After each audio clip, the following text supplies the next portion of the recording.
No, actually, I don't have an ID on me, but I'm not going to ID. I'm not giving you my name and date of birth because there's been no crime. I'll protect my Fourth Amendment.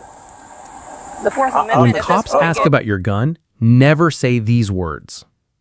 Officer, do you have any weapons in the vehicle? Driver, yeah, but it's legal. That answer sounds harmless. Most gun owners think they're helping. Most drivers think they're being cooperative. But in that moment, the stop changes because the officer wasn't just asking whether you own a gun. He was trying to determine something much more important, whether you are a potential threat. And the next few words out of your mouth can determine whether this stays a routine traffic stop or becomes a high-alert encounter. Every video here could save you from a serious mistake one day. Subscribe now so you don't miss what could protect you. Then share this video and drop your opinion below. I want to hear what you think. The decision point happens right there.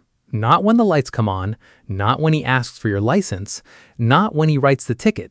The decision point happens the moment you start explaining your gun. And today, we're going to break down exactly why that happens, what officers are looking for, and the one short phrase that prevents many drivers from accidentally escalating the encounter.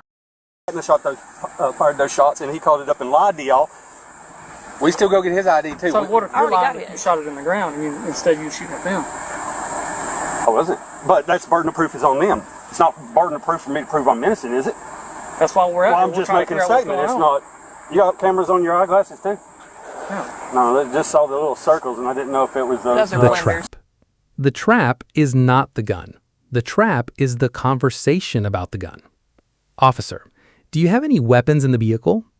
Most people immediately start talking. Driver, yeah, I've got my pistol under the seat. Or, driver, yeah, but don't worry, it's loaded. Or, driver, it's right next to me. Or even worse, driver, let me show you. That last one causes officers everywhere to instantly tense up. Why? Because the moment a driver starts volunteering details or moving toward a weapon, the officer's risk assessment changes. Remember, officers do not know you. They don't know whether you're a law-abiding permit holder. They don't know whether you're nervous. They don't know whether you're making a bad joke. They only know one thing. There is now a firearm involved. And every unnecessary word increases uncertainty. That's why normal people fail. They think more information equals more cooperation. But during a traffic stop, more information often creates more questions. Why officers ask it? Let's look at the officer's objective. When an officer asks about a weapon, he's usually trying to answer one question. Do I need to take additional safety precautions? That's it. He's not conducting a philosophy debate about gun rights. He's not looking for your life story. He's trying to evaluate risk. The officer wants to know, where are your hands? Where is the firearm? Are you calm? Are you following instructions? Can this stop continue safely? The problem begins when drivers start filling the silence. Officer, do you have any weapons in the vehicle? Driver, yeah, I carry all the time. Driver, I've got 3 guns. Driver, one's in the glove box, one's in my backpack. I was actually just cleaning them earlier. Now the officer is processing a flood of information he never asked for. The stop becomes more complicated, and complexity creates caution. The decision point. This is the moment everything changes. The officer asks about weapons. You answer, and your answer either increases uncertainty or reduces it. Wrong response. Officer, do you have any weapons in the vehicle? Driver, yeah, but it's legal. Notice what's missing. The officer didn't ask whether it was legal. He asked whether there was a weapon. By immediately jumping into a justification, many drivers accidentally create suspicion. Now the officer may wonder, why is he defending himself? Why is he nervous? Why is he volunteering information I didn't request? Here's another bad response. Officer, do you have any weapons? Driver, don't worry about it. Now you've created tension. Or this. Officer, do you have any weapons? Driver, yeah, it's right here. As the driver points or reaches, that can instantly trigger commands. Officer, stop moving. Officer, keep your hands where I can see them. Officer, do not reach for anything. The situation escalates immediately. Now let's look at the correct response. Officer, do you have any weapons in the vehicle? Driver, yes, and I'll follow your instructions. That's it. Simple, calm, professional. No reaching, no explanations, no sudden movements, no unnecessary details. Just, yes, and I'll follow your instructions. That response reduces uncertainty, and reducing uncertainty is the entire game. The exact response. Here's the phrase. Memorize it.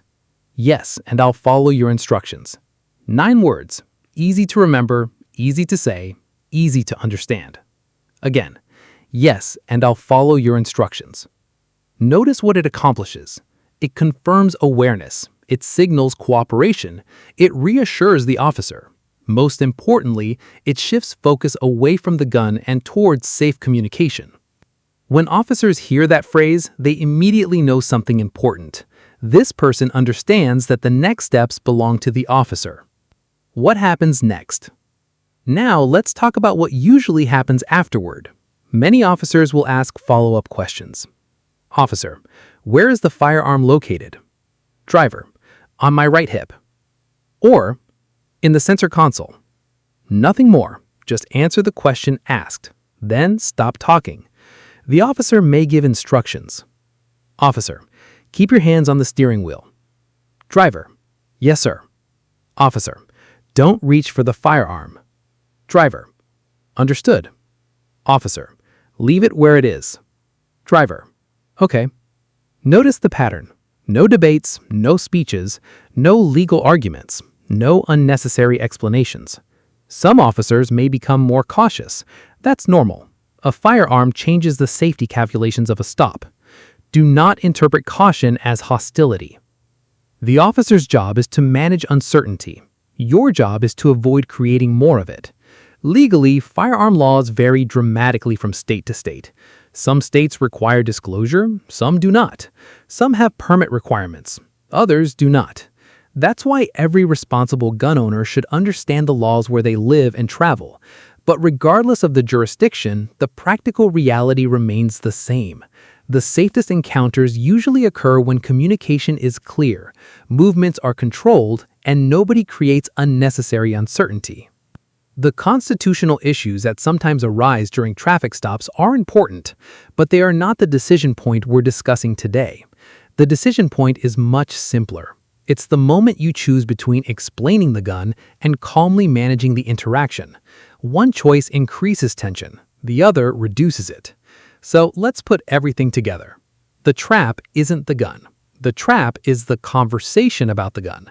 The decision point occurs the moment the officer asks about weapons.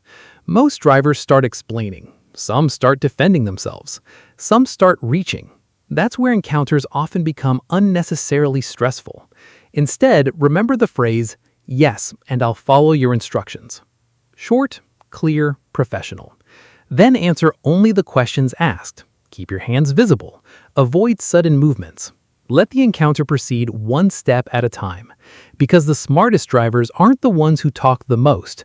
They're the ones who recognize the decision point before the officer does.